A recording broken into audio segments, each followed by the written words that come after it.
Focus ന്യൂസിന്റെ പുതിയൊരു എപ്പിസോഡിലേക്ക് ഇവർക്കും സ്വാഗതം. ഞാൻ നിങ്ങളുടെ സ്വന്തം ശിവാനി. ഇവിടെ നമ്മുടെ സന്തോഷേട്ടൻ ഇരിക്കുന്നുണ്ട്. ഞാൻ അടുത്ത ചോദ്യത്തിലേക്ക് സന്തോഷപൂർവ്വം കിടക്കുകയാണ്.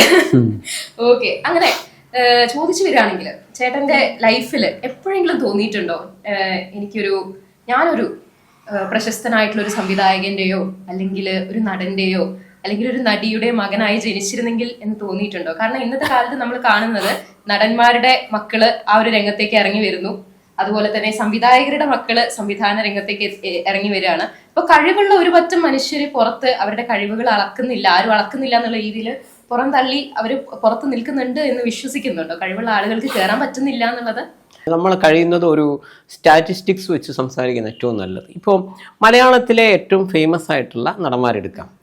അവർ കെയർ ഓഫ് അച്ഛനാണോ അമ്മയാണോ നോക്കിയാൽ തന്നെ അല്ല, അങ്ങനെയാണല്ലോ ഏറ്റവും നല്ലത് ഞാൻ മനസ്സിലാക്കുന്നത്. ഇപ്പോൾ പെട്ടെന്ന് നമുക്ക് അങ്ങനെ അതല്ലാതെ ഒരു കെയർ ഓഫ് അച്ഛൻ, കെയർ ഓഫ് അമ്മ, കെയർ ഓഫ് അമ്മമ്മ എന്നല്ലാതെ വന്ന ആൾക്കാരെ പെട്ടെന്ന് നോക്കുകയാണെങ്കിൽ സന്തോഷ് പണ്ഡിറ്റ് അല്ലാതെ ഇപ്പോൾ ഉണ്ണി മുന്തഞ്ചി പറയാം, അതേപോലെ നിവിൻ പോളി, അങ്ങനെയുള്ള ചില എൻ്റെ മനസ്സിലേക്ക് പെട്ടെന്ന് വന്ന കാര്യം പറയും.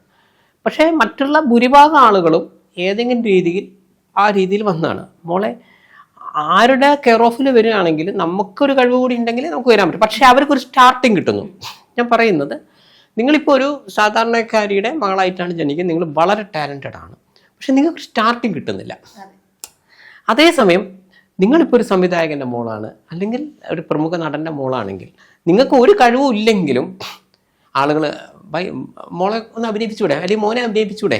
കാരണം അവരെന്താ ആലോചിക്കുന്നത്, സൂപ്പർ സ്റ്റാറിൻ്റെ ഡേറ്റ് കിട്ടാൻ എന്നാൽ മോൻ്റെ ഡേറ്റും കിട്ടിയ മോളെ ഡേറ്റും കിട്ടിയ സൂപ്പർ സ്റ്റാറിൻ്റെ മകൻ എന്ന് പറയുമ്പോൾ അതിൽ വേറൊരു ഗുണം, ഈ സൂപ്പർ സ്റ്റാർ തന്നെ അതിൻ്റെ ഡിസ്ട്രിബ്യൂഷൻ എടുക്കും, അപ്പം അത്യാവശ്യം തിയേറ്റർ കിട്ടും. ഇതിപ്പോൾ വേറെ ഏതെങ്കിലും ഒരു പുതിയൊരു ചങ്ങായിനെ കൊണ്ടുവന്ന് കഴിഞ്ഞാൽ അയാൾക്ക് അത് കിട്ടില്ല. അപ്പം ബാക്കി പ്രൊമോഷനൊക്കെ സൂപ്പർ സ്റ്റാർ വരും, അല്ലെങ്കിൽ സൂപ്പർ സ്റ്റാറിനെ അതിഥിയാക്കും, അപ്പോഴും ഇത് വന്നു, അപ്പോൾ ബിസിനസ്സായി എന്നാണ് ഇവർ ചിന്തിക്കുക. ആ ചിന്ത തെറ്റല്ല. അപ്പം അവർക്ക് ഒരു ഓപ്പണിങ് കിട്ടുന്നു. ഇനിയിപ്പോൾ നിങ്ങളുടെ അഭിനയം വളരെ മോശമാണെന്ന് വെച്ചു, എന്നാൽ ആളുകൾ എന്താ പറയുക, പോട്ടെ സൂപ്പർ സ്റ്റാറിൻ്റെ മോളല്ലേ, എടാ ആദ്യ സിനിമയല്ലേ, ഒന്ന് ക്ഷമിക്കേ, ഇനി റെഡിയാവും. ഇങ്ങനെ നിങ്ങൾ തന്നെ പല പല നടീമാരെ കുറിച്ചും നടന്മാരെ കുറിച്ച് ആളുകൾ പറഞ്ഞിട്ടുണ്ട്, ആരെ പേര് പറയുന്നില്ല, ഇത് വന്നിട്ടുണ്ട്. പക്ഷേ നിങ്ങൾ ഒരു പുതുമുഖമാണ്, നിങ്ങൾക്ക് കെയർ ഓഫ് അച്ഛനും കെയർ ഓഫ് അമ്മമ്മയൊന്നും ഇല്ലെങ്കിൽ നിങ്ങൾ അഭിനയം കുറച്ച് മോശമായാൽ നിങ്ങൾ ഭീകരമായ സൈബർ അറ്റാക്ക് ആയിരിക്കും. ഇവിടെയൊക്കെ എന്തിനടുത്ത് ഇവള് വേണോ അല്ലെങ്കിൽ ഇവൻ വേണോ, ഇവനൊക്കെ അഭിനയിക്കാൻ അറിയോ, അവളെ കാണാൻ കോലുണ്ടോ, അല്ലെങ്കിൽ കണ്ണാടിയിലൊന്നും നോക്കല്ലേ, ഇവർ എത്ര സൗന്ദര്യമുള്ള ആൾക്കാരുണ്ടെന്ന് വെച്ചിട്ട് നിങ്ങളെ ഭീകരമായി അറ്റാക്ക് ചെയ്യും. മറ്റവരെ സംബന്ധിച്ചിടത്തോളം ഇങ്ങനെ അറ്റാക്ക് ഒന്ന് അവരുടെ ആരാധകർ ഗതികേട് കൊണ്ട് ഞങ്ങൾ സൂപ്പർ സ്റ്റാറിൻ്റെ മോളായി പോയല്ലോ വെച്ചിട്ട് സഹിക്കുമ്പോൾ, നമുക്ക് ഇതൊന്നും പെടാത്ത കെയർ ഓഫ് അച്ഛനും അമ്മയും അല്ലാത്തവർ ഭീകരമായ സൈബർ അറ്റാക്കാണ് നേരിടുന്നത്. നമുക്കാണെങ്കിൽ അതൊന്നും ചെയ്യാനും പറ്റുന്നില്ല. മറ്റവരാണെങ്കിൽ ഇനി ഏതെങ്കിലും രീതിയിൽ അറ്റാക്ക് വന്നാൽ അവർക്ക് ഇപ്പോൾ നമുക്ക് ചാനൽ വിളിച്ചേടാ എനിക്ക് ഒരു 5 ലക്ഷം തരാം, മോളെ വെച്ചിട്ടൊരു ഇൻ്റർവ്യൂ എടുക്ക്, മോനെ വെച്ചെടുക്ക് എന്നൊക്കെ പറഞ്ഞ് ഈ മകനെയും മോളെയൊക്കെ ഒന്ന് വൈറ്റ് വാഷ് ചെയ്യാനുള്ള അവസരമുണ്ട്. നമുക്കിതിലൊന്നും അസൂയപ്പെട്ടിട്ട് കാര്യമില്ല, കാരണം അവർക്ക് അതിനുള്ള അഡ്വാൻറ്റേജ് ഉണ്ട്. അല്ലെങ്കിൽ അവരോട് സാർ എന്താ സാർ ഞങ്ങൾ ചെയ്യേണ്ടതെന്ന് ചോദിക്കുന്നവരുണ്ട്. നിങ്ങൾ കഷ്ടപ്പെട്ട് ഒരു 100 ദിവസം ഹിറ്റായ ഒരു സിനിമയിൽ നിങ്ങൾ ഇനി നന്നായി അഭിനയിച്ചാൽ പോലും അതിൻ്റെ കുറ്റവും കുറവും കണ്ടുപിടിക്കാൻ ശരി, ഇപ്പോൾ എൻ്റെ മകനൊരു ഭാര്യയായി ഒരുത്തം വന്നു, എൻ്റെ മകൾക്കൊരു ഭാര്യയെ വന്നു, എങ്കിൽ ഇവൾക്ക് അടിച്ചൊതുക്കാം. എല്ലാവരും ചിന്തിക്കുന്നില്ല. പക്ഷെ അങ്ങനെ ചിന്തിച്ചാൽ വീണ്ടും നിങ്ങൾ ഒറ്റയ്ക്ക് കൈയും കാലിട്ട് അടിച്ചിട്ട് വേണം ഇത് ചെയ്യാൻ. മറ്റൊരു സംബന്ധിച്ചുള്ള അവർക്ക് അത്രയും ഓപ്പർച്യൂണിറ്റി ഉണ്ട്.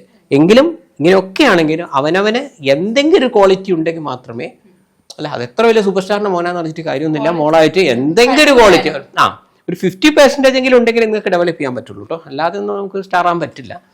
പക്ഷേ അവർക്ക് സ്റ്റാർട്ടിങ് കിട്ടുന്നുണ്ട്. ഈ സ്റ്റാർട്ടിങ് നമ്മളിവിടുത്തെ ഏതെങ്കിലും കുട്ടിക്കോ പെൺകുട്ടിക്കോ ആൺകുട്ടിക്കോ കിട്ടി അവർ ഇതിന് മുകളിൽ എത്തേണ്ടതായിരുന്നു. അപ്പോൾ അതിലൊന്നും നമ്മൾ വിഷമിച്ചിട്ട് കാര്യമില്ല. ഞാൻ പറയുന്നത് ഒരു നടൻ്റെ മകൾ അല്ലെങ്കിൽ സംവിധായകൻ്റെ മകൻ എന്ന് പറയുന്നു. അതേസമയം ഒരിക്കലും ഒരു സയൻറ്റിസ്റ്റിൻ്റെ മകൻ സയൻറ്റിസ്റ്റ് ആവണമെന്നില്ല. ഒരു നോവൽ എഴുതുന്ന ഒരു വ്യക്തിയാണ് നിങ്ങളുടെ മകനെ നോവൽ എഴുതണമെന്നില്ല. നിങ്ങളൊരു കവിയത്രിയാണ്, നിങ്ങളുടെ മോള് കവിത എഴുതണമെന്നുണ്ടോ? ഇതുണ്ട്. പക്ഷെ സിനിമയെ സംബന്ധിച്ചിടത്തോളം ഇന്ന് ടെക്നിക്കലി ഇത്രയൊക്കെ മുകളിൽ വരുന്നത് കൊണ്ട്, അല്ല നിങ്ങളിനി അഭിനയിച്ചിട്ടില്ലെങ്കിൽ നിങ്ങൾ കരഞ്ഞായിട്ടൊക്കെ വരുത്താനൊക്കെ ഉള്ള എല്ലാ സംവിധാനം ഇവിടെ ഉണ്ടെന്നിരിക്കെ അവർക്ക് ഈ അവസരം കൂടെ കിട്ടുമ്പോൾ അവർക്ക് അത് കൂടുതൽ ബൂസ്റ്റിംഗ് ആണ്. നമ്മളെ സംബന്ധിച്ചിടത്തോളം നമ്മളിത് എത്ര കഷ്ടപ്പെട്ട് ചെയ്താലും, കാരണം അവരത്രയും ഫണ്ട് നമുക്ക് ഉപയോഗിക്കാനില്ല. അപ്പോൾ അതിലെന്തെങ്കിലുമൊക്കെ ചെറിയ പ്രശ്നങ്ങളുണ്ടാവും. അപ്പോൾ ചെറിയ പ്രശ്നങ്ങളെ കുറച്ച് ഭീകരമായിട്ട് വരികയും ചെയ്യും. അപ്പോൾ അത് അവരുടെ ഒരു അഡ്വാൻറ്റേജ് ആണ്. അതുകൊണ്ട് അവരോട് നമുക്ക് അസൂയപ്പെടേണ്ട ആവശ്യമില്ല. അതേസമയം അതല്ലാതെ അച്ഛനും അമ്മയും അല്ലാതെ വരുന്നവരോടും ആരും അവരെ കൂടുതലായി നശിപ്പിക്കരുത്. ഞാൻ പറഞ്ഞ ചവിട്ടുന്നതല്ലാണ്ട് ചവിട്ടി തേക്കാതെ നോക്കണമെന്ന് കൂടി എല്ലാവരോടും പറയുകയാണ്. ഇപ്പൊ ഈയിടെയായിട്ട് ഇറങ്ങിയിട്ടുള്ള സിനിമകൾ നോക്കുകയാണെങ്കിൽ വളരെ നല്ല സ്റ്റോറി ലൈനും നല്ല ക്വാളിറ്റിയോടെയും ഉണ്ടാക്കിയ ഒരു ചിത്രമാണെങ്കിൽ അതിന് പക്ഷേ സ്റ്റാർ വാല്യൂ ഉണ്ടാവില്ല, അതിൽ വയലൻസ് ഉണ്ടാവില്ല, അങ്ങനത്തെ കാര്യങ്ങളൊന്നും ഇല്ലെങ്കിൽ നമ്മുടെ ചർച്ചകളിൽ ഇടം നേടാതെ അതൊന്നും ഒരു സൈഡിലൂടെ ഇറങ്ങി റിലീസായി നമ്മൾ പോലും അറിയാതെ അങ്ങനെ പോകുന്ന ചിത്രങ്ങളുണ്ട്. അപ്പോൾ അങ്ങനെ എപ്പോഴെങ്കിലും തോന്നിയിട്ടുണ്ടോ ഈ ചിത്രങ്ങൾക്ക് സ്റ്റാർ വാല്യൂ ഇല്ലാതെ ആയിപ്പോയത് കൊണ്ട് മാത്രം, വയലൻസ് ഇല്ലാത്തത് കൊണ്ട് മാത്രം, ആക്ഷൻ പടം അല്ലാത്തത് കൊണ്ട് മാത്രം യൂത്തിനിടയിൽ പിടിച്ചു നിൽക്കാൻ പറ്റുന്നില്ല, ഇത് വയലൻസ് കൊണ്ട് ജയിച്ചു പോയ സിനിമയാണ്? അത് അതിന്റെ ഒരു കാര്യം എന്താ വെച്ചാൽ, ഇപ്പം ശരിക്കും പറഞ്ഞാൽ ഒരു സിനിമയിൽ വന്നൊരു മാറ്റം, പണ്ട് എല്ലാവരും സിനിമ കാണുന്നത്, എല്ലാ ഏജ് ഗ്രൂപ്പിലുള്ളവരും. പക്ഷെ ഇപ്പം അങ്ങനെയല്ല. ശരി, ഞാൻ പറയുന്നത് തിയേറ്ററിൽ പോയി സിനിമ കാണുക എന്ന് പറയുന്നത് ശരിക്കും ഒരു 15 to 30 വയസ്സിൻ്റെ ഇടയിലുള്ളവരേ ഉള്ളൂ. അല്ല, ജനറലി 30+ ഏജ് ഉള്ളവർ കാണുന്നില്ല എന്നല്ല ഞാൻ പറയുന്നത്, വളരെ കുറവാണ് ജനറലി പറഞ്ഞത്. അപ്പോൾ ഈ യൂത്തിന് വേണ്ടിയുള്ള സിനിമ എന്നതിലേക്ക് വരുന്നത് അപ്പോഴാണ്. പിന്നെ ഇതൊക്കെ ഓരോരുത്തരുടെ തിയറിയാണ്. യൂത്ത് കൂടുതലും കള്ളും കഞ്ചാവാണ്, അപ്പോൾ കഞ്ചാവിനനുസരിച്ചിട്ടുള്ള കൊടുക്കാം, കഞ്ചാവ് അടിക്കുന്നതിൻ്റെ ഗുണങ്ങളൊക്കെ കുറിച്ച് എങ്ങനെയായിട്ട് അതിൻ്റെ ഉള്ളിൽ കൂടെയൊക്കെ കൊടുക്കാം, ഇങ്ങനെ വരും. അല്ല, ഇതൊക്കെ ഓരോരുത്തരുടെ പെർസെപ്ഷനാണ് ഞാൻ പറയുന്നത്. അതേപോലെ ചില ആളുകൾക്ക് എന്താണെന്ന് വെച്ച് കഴിഞ്ഞാൽ സിനിമ എന്ന് പറഞ്ഞു കഴിഞ്ഞാൽ 3 എണ്ണമാണ്. ഒന്ന് പെണ്ണുപിടുത്തം, പ്ലസ് ഒന്ന് മയക്കുമരുന്നും MDMA പ്രോത്സാഹിപ്പിക്കുക, അതിൻ്റെ വിപണി കണ്ടെത്തുക, പ്ലസ് കള്ളപ്പണം വെളുപ്പിക്കുക. ഇതാണ് ഒരു വിഭാഗത്തിന്.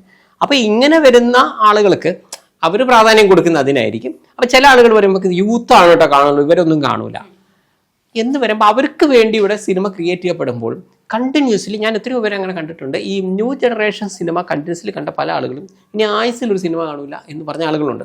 ആക്ച്വലി ആ ന്യൂ ജനറേഷൻ സിനിമ ഭയങ്കര ഹിറ്റായിരുന്നു. പക്ഷേ എന്നിട്ട് പോലും, കാരണം തെറ്റിയാ രക്ഷപ്പെടുക എന്നുള്ളതാണ്. അല്ല, ഇനി ന്യൂ ജനറേഷനിലേക്ക് പോയി കഴിഞ്ഞാൽ അവരെ എല്ലാ സിനിമയുടെയും സ്റ്റോറി ഒന്നാണ്. നിങ്ങൾക്ക് നോക്കിയാൽ അറിയാം, നായകൻ എന്തെങ്കിലും ഒരു തെറ്റ് ചെയ്യും. ഞാൻ സിനിമയുടെ പേരൊന്നും പറയുന്നില്ല. ഇതിന്റെ ക്ലൈമാക്സ് എങ്ങനെയാണെന്ന് വെച്ച് കഴിഞ്ഞാൽ നായകൻ അതിന് രക്ഷപ്പെടുകയാണ്. മനസ്സിലായില്ലേ? ഒരാളെ കൊന്നു, നായകൻ എന്തിൽ രക്ഷപ്പെടുന്നു, അല്ലെങ്കിൽ എവിടെയെങ്കിലും മോഷ്ടിച്ചു, അതുകൊണ്ട് അവൻ പോലീസിനെ പറ്റിക്കുക, അല്ലെങ്കിൽ ഇങ്ങനെ വരും. അല്ലെങ്കിൽ ഭാര്യ അല്ലാത്ത ഒരു പെൺകുട്ടീൻ്റെ കൂടെ പോയി ഭാര്യ കണ്ടുപിടിക്കുന്നതാണ് അവസ്ഥ, അപ്പോൾ ഭാര്യയെ പറ്റിച്ചു, ക്ലൈമാക്സ്. അല്ലെങ്കിൽ ഭർത്താവ് അല്ലാത്ത ഒരുത്തൻ്റെ കൂടെ ഈ പെൺകുട്ടി പോകുന്നു, ഭർത്താവ് പിടിക്കുന്നു പറഞ്ഞൊരവസ്ഥ. ഈ ക്ലൈമാക്സിൽ ഈ പെൺകുട്ടി രക്ഷപ്പെടും. അല്ലെ? അതായത് തെറ്റ് ചെയ്യാൻ രക്ഷപ്പെടുക എന്നുള്ളതാണ് ഒരു ട്രെൻഡ്. രണ്ടാമത്തെ ന്യൂ ജനറേഷൻ സിനിമയുടെ ട്രെൻഡ് എന്ന് വെച്ച് കഴിഞ്ഞാൽ തുടർച്ചയായിട്ട് 24 മണിക്കൂർ നടക്കുന്ന കാര്യങ്ങൾ. ഇങ്ങനെയൊക്കെയാണ് ഇപ്പോഴത്തെ കുറച്ചുകൂടെ ഇതിൽ പോകുന്നത്. പക്ഷേ ഇതൊന്നും പൊതുവിൽ ഈ കുറച്ച് 30+ ഏജ് ഉള്ള ആളുകൾക്ക് കുറച്ചും കൂടെ അവർ എൻജോയ് ചെയ്ത് വെച്ചാൽ നല്ല സോങ്ങുള്ള. അപ്പോൾ ഞാൻ പറഞ്ഞ ഇത്തരം കഥകളിലൊന്നും വലിയ പാട്ടിനൊന്നും സ്കോപ്പില്ല.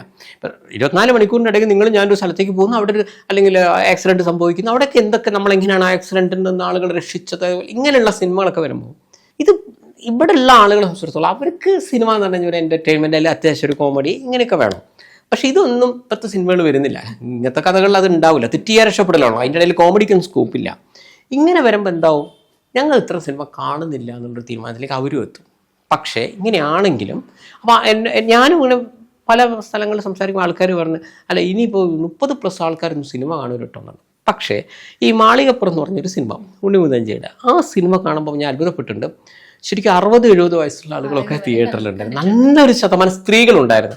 പക്ഷേ ഇവിടെയൊക്കെ പൊതുവിൽ പലരും പറഞ്ഞു വെച്ചാൽ ഇപ്പോൾ പലരോട് ജനറലി ചോദിച്ചാൽ സ്ത്രീകളും സിനിമ കാണൂലേ, അങ്ങനെ ഒരു ഇതാണ് പറയുന്നത്. ആണുങ്ങളെ കാണുള്ളൂ. ആണുങ്ങളല്ല, ആ സെൻറ്ററിൽ ഞാൻ എടുത്തു പറയുന്നത് എനിക്ക് അത്ഭുതം തോന്നിയിട്ടുണ്ട്. 60% കൂടുതൽ സ്ത്രീകളായിരുന്നു, അതും പ്രായമുള്ള സ്ത്രീകളൊക്കെ വന്നതാണ്. അപ്പോൾ എനിക്ക് തോന്നുന്നു ലാലേട്ടൻ്റെ തുടരും എന്ന് പറഞ്ഞ സിനിമയും സ്ത്രീകൾ നന്നായിട്ട്, അപ്പം ഈ 30+ ഏജ് ഉള്ളവർ കണ്ടിരുന്നു. അല്ല, നമ്മൾ പറയുമ്പോൾ അങ്ങനെ പറയണം. അതിനു മുമ്പ് എനിക്ക് തോന്നുന്നു ദൃശ്യം നല്ല സിനിമയാണല്ല, ഒരു ഫാമിലി ഓഡിയൻസ്.